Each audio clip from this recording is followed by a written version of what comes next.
Welcome to a new Daily Top Askreddit video. Today's topic. What's something NSFW you're tired of defending or explaining? Not anymore, but it was a struggle to get my grandmother to stop saying, eat her out, instead of, chew her out. Grandma was onto something. There's more than one way to end an argument. That while I strongly believe that consenting adults in private can do whatever they want with each other, I really don't need to know the details of your sex life. The first time I became a manager, I was about 2 weeks into the job and my boss told me that I had to go talk to an employee about appropriate work conversations because this employee told a first-day trainee that she really likes it when her boyfriend whips her during sex. I don't kink shame anyone, but for God's sake, don't talk about it in the office when you're on the clock, and especially not with a first-day trainee. That is a textbook definition of sexual harassment. People are so dumb. Have to explain to my wife, repeatedly, not to refer to Dr. Peppers as DP. OMG, that's great. I had a coworker who during a meeting referred to the edging, trim around the sides of the table as a rim job, in a completely serious way. A couple of us took her aside after, apparently some friends of hers had told her that's what that word meant when she was young, and she'd never been informed otherwise. Those friends pulled a very long prank. Had a very naive and sheltered coworker at a previous plant job say that we were going to gangbang a motor. As our manager walked into our morning meeting, he meant we were all going to work on it together until we got it back up and running. The look on his face when we showed him the Urban Dictionary meaning. Trying to explain that something NSFW doesn't always mean it's porn. Hate it when I want to see morbid car crashes and I see some woman's bare honkers instead. I'm a therapist and I've worked heavily in forensics and in the justice system.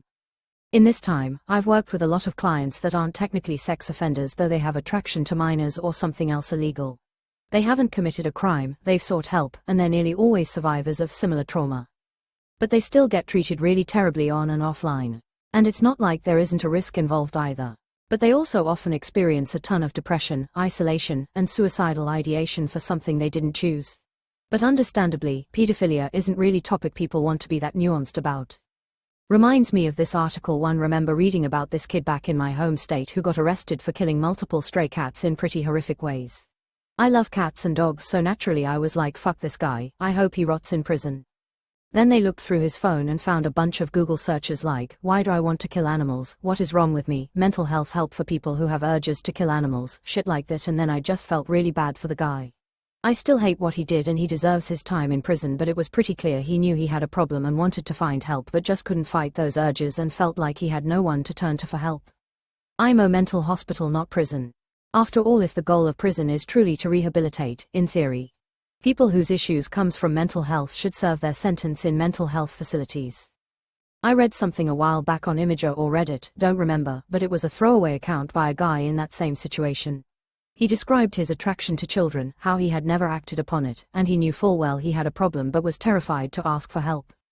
He didn't know where to start, who to talk to first, how to start addressing it. He knew how people responded to pedophiles and was scared that even mentioning it to a therapist could land him in prison. I don't remember what came of it, but it's awful to know there are people trying to fix their issues but don't know where to go without getting automatically crucified. There was an incredibly eye-opening article years ago on crack.com about someone like that. His brain was just naturally wired such that he felt attraction to children, but he never acted on it and absolutely hated it. He tried to avoid children, even just images in commercials and stuff, in his everyday life, because of how guilty the attraction made him feel. Taking longer routes to work in order to avoid driving through areas with more families and stuff like that. He desperately wanted help, wanted some kind of treatment or cure, but just asking for help was nearly impossible due to the stigma involved. And even with doctors and psychiatrists, there's just so little research that there was very little help to give.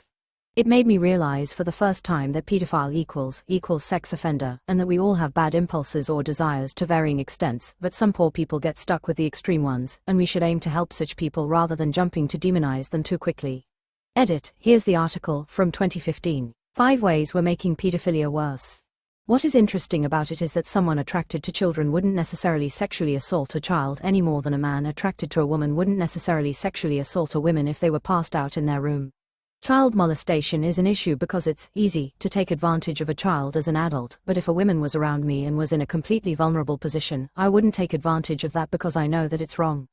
I imagine that many pedophiles are the same. They would understand as well as anyone that taking advantage of someone in a vulnerable position is wrong, the victim being a child versus adult shouldn't be relevant, both are wrong. I imagine that the kind of men who sexually harass women, inappropriately touch them, etc.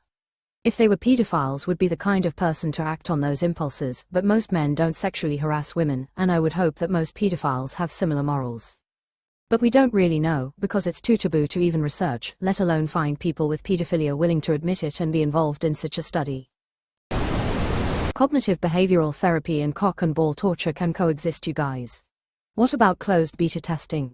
Congressional bureaucratic testimony that the term going balls out or balls to the walls has nothing to do with testicles. In the old days, steam engines were regulated by a spinning valve with two weighted balls. As they spun faster and faster, the centrifugal force caused the balls to take a more horizontal position, thereby regulating the speed of the engine.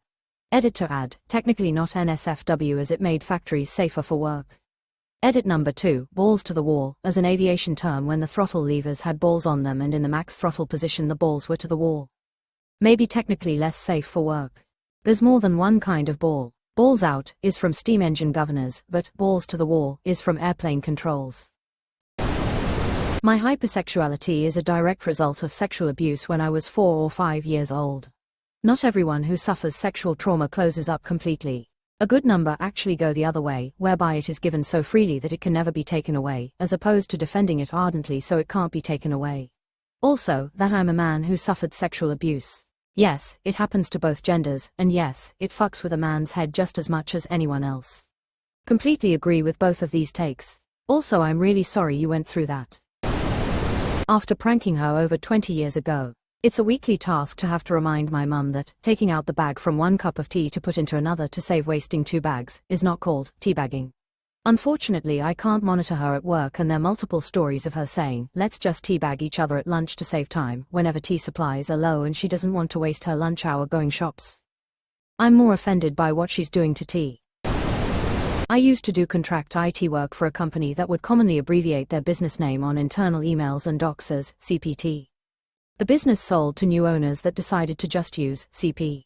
I would get helpdesk tickets like, "Need help attaching large CP files in email," or "Sent CP images to marketing, but they have not received." When the tickets would hit my inbox, it would always make me tense to see it. Haha. Imagine there have to be some unfortunately named IT companies out there. Cloud systems and management, computing solutions and maintenance, computational systems and machine learning. Imagine those emails, haha. We got a huge dump of CSAM data, it's going to be interesting going through it all. What? It was far more awkward than that. The Captain Company wasn't a tech firm. It was more of a social service, and most of the employees were sweet old ladies. Think retired kindergarten teacher. I never had the heart to tell them what their abbreviation implied. Honestly, I'm tired of explaining that enjoying NSFW content doesn't make someone weird or less serious. People can have boundaries and still have fun. I'm tired of explaining that we must allow legal First Amendment protected expression to exist, even if it's icky, even if it depicts outright morally bad things. Nabokov's Lolita is like the best example of this. It's a book about a child rapist and abuser who steals a victim when her single mother dies. You would not believe the amount of people who can't comprehend the author or readers aren't sympathizing with the villain protagonist of the novel. They think it has no right to exist. Honestly, think Lolita is the most well-written book I've even read. And yeah, if someone thinks it's pro-pedo, they either haven't read it or have the reading comprehension of an 8 years old. In a relationship, after the initial phase where you fuck like rabbits, it's perfectly normal not to have sex every day. Used to be terrified of having a dead bedroom. But the reality is that there are so many factors that contribute to a decreased sex frequency, it's not really a cause for concern. Between being tired from kids, work, and just being old, it's so hard to get up to do it, let alone match when my spouse is also in the mood. One average, me and the wife do it like once every 2 weeks, and that's just perfect for us. And that also only because we are intentional about it and make it happen, because otherwise it's just so easy to just not do it at all. Dude, me too, and the wife is always just so overstimulated and touched out from these insane children. Then I realized that, yes, she is not going to feel like it in the same way I do. So every couple of weeks I ask, like almost schedule it. And I discovered that she's 100% down to meet that need, especially if I'm staying on top of my house stuff. You want a really high, sure why not, rate. Get that kitchen spotless. Always love how many dudes on Reddit say they fuck 3 times a day and last an hour each time. Rolling on the floor laughing. I got too much shit to do for all that. That reminds me of a TIFU I saw on Reddit. This guy and his wife decided to invite another dude into the bedroom to spice things up. Husband got the final say, and it was between a guy around his age and a 20-ish-year-old. He picked the younger guy because he figured the younger guy would be less experienced and it would make the husband look better in comparison. Big mistake. He said the young guy had absolutely no refractory period. Every time he finished, he'd be ready to go again in a matter of seconds. I fuck 8 times a day, have a 19-inch dick, and last 3 days each time. You can't snap a couple pics of your feet and become a millionaire. Yes, people pay for feet pics, but there's almost always so much more to it. There usually has to be somewhat of a relationship, nudity often needs to be involved, sometimes they want your face in the shot. Almost everyone in the world has feet, and the majority of them would be willing to sell pictures of them.